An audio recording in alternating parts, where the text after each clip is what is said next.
Yesterday, instead of the alarm clock, I was awakened by the neighbor's rooster, and when I opened my eyes, I found myself on the roof of the same neighbor's barn, half naked and covered in my own vomit and urine. It was indeed a crazy night. But anyway, since I should have been on my way to work by that time, I quickly called my boss and came up with the 537th excuse why I couldn't show up. So there was nothing left for me but to lie down on the couch, pick up my phone and see what's new on this garbage dump that is fitness YouTube. And the moment I opened it, I was greeted with YouTube short from Mario Rios. Also, Lex doesn't even train hard.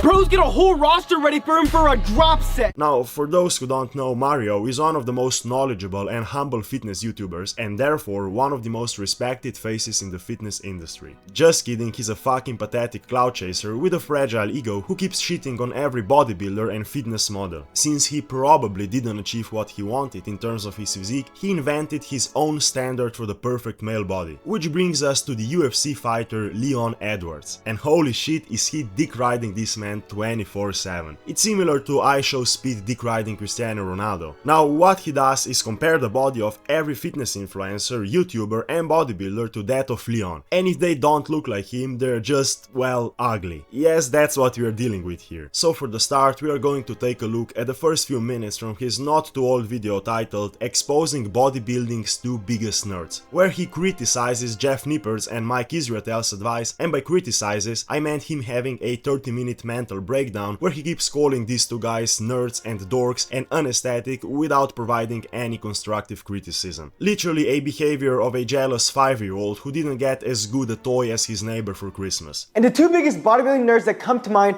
are Jeff Nippard and Renaissance Periodization or Dr. Michael Israetel. Although they are nerds, I have learned in my life that you need nerds for certain things. Nothing wrong with being a virgin and a nerd. Yes, Mario, you heard that? You should actually listen to this advice from UFC fighters that you keep dick riding for some reason. There is nothing wrong with being a virgin, just don't behave like a frustrated teenager. And recently, these two geeks came together and released a semi-viral video where they rated popular fitness topics as underrated or overrated. And I saw these two dorks having a fun conversation. Sorry Mario, but all I'm getting from this video so far is this: I'm jealous because they're actually educated and successful vibes. And for some extra scientific credibility, this time I'm pulling in exercise scientist Dr. Mike Israetel, who not only has a PhD in sport physiology, but is a competitive bodybuilder himself. I like how he stated that Dr. Michael Israetel is a competitive bodybuilder like it's some kind of flex, when in reality it just confirms even more that he's a nerd. If I blasted steroids too, I could be a competitive bodybuilder. No, you wouldn't be, Mario. Let's be honest, you don't have the genetics to be one. But since I'm humble, I'm not insecure. Two lies in 1 second here. You're not humble and you definitely are insecure, brother. I didn't have the courage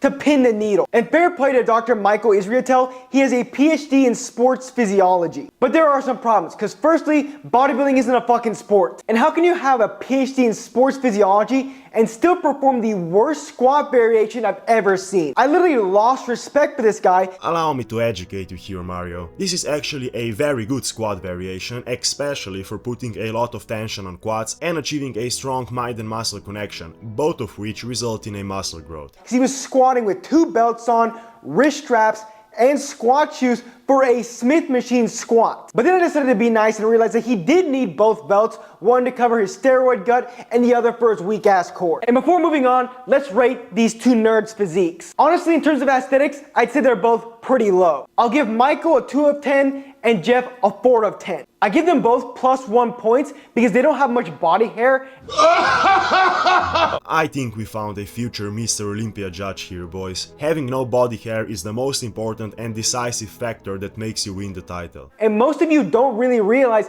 how much of an impact that ends up having on your physique. Which is why I'm excited to announce that Manscaped is sponsoring today's video.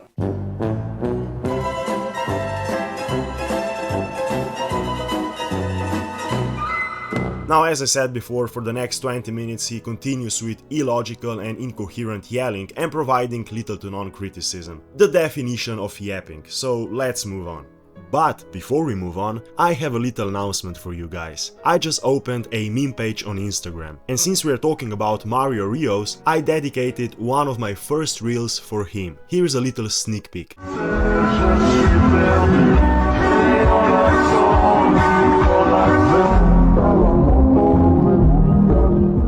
believe one slice of Costco cheese pizza has more protein than a chicken breast. In fact, one slice of Costco cheese pizza has a third of the daily protein intake for a 190-pound male. Yet I still hear people exaggerating protein when it's not hard to get the adequate amount to maximize muscle growth. Because believe it or not, protein is in everything. Holy shit, the extensive knowledge of this guy keeps surprising me. Let's just eat Costco pizzas and other processed garbage full of calories and saturated fats instead of meat and other high quality sources of protein. I mean, his shorts are in fact even more pathetic than his videos. You gotta love this 2012 energy, yelling at your audience like a fucking clown on cocaine. Bodybuilding and training for aesthetics are different. Training for aesthetics is all about building that V-taper, which is a narrow waist and wide shoulders, or what I call the athletic body type. Let me enlighten you again, brother. Even if you are training for aesthetics as a natural, your goal is exactly the same as that of a bodybuilder. You are both trying to achieve that V-taper by putting on as much mass as possible. I said that in one of my previous videos, but training principle here is the same. Having a small waist mostly depends on your genetics, and you can't make your waist smaller no matter what you do. All you can do is that you keep training and trying to get bigger to create the illusion of small waist. This F1 racer hates muscle mass. It's just incredibly physical. Things like on rails. So when you're doing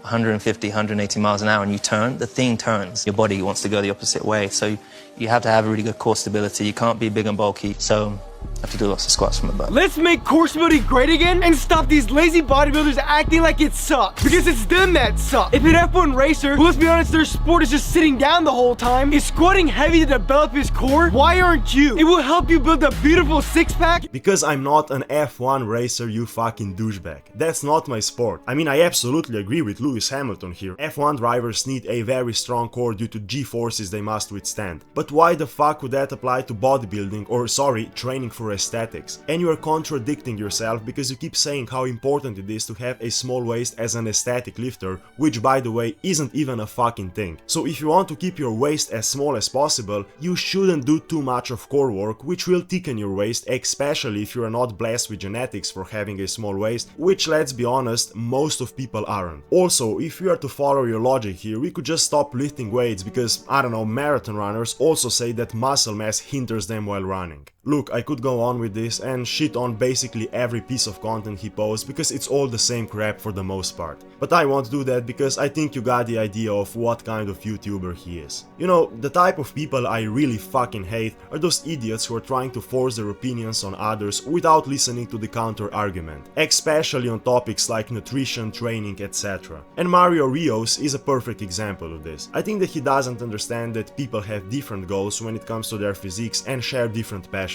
Or maybe he is self-aware and knows all this, but he's trying to piss off everybody to get more views and attention when people call him out, like I just did. In any case, Mario Rios is a clout-chasing clown who needs to be flushed down the YouTube's toilet as soon as possible. So yeah, that's it, and see you soon. Bye bye.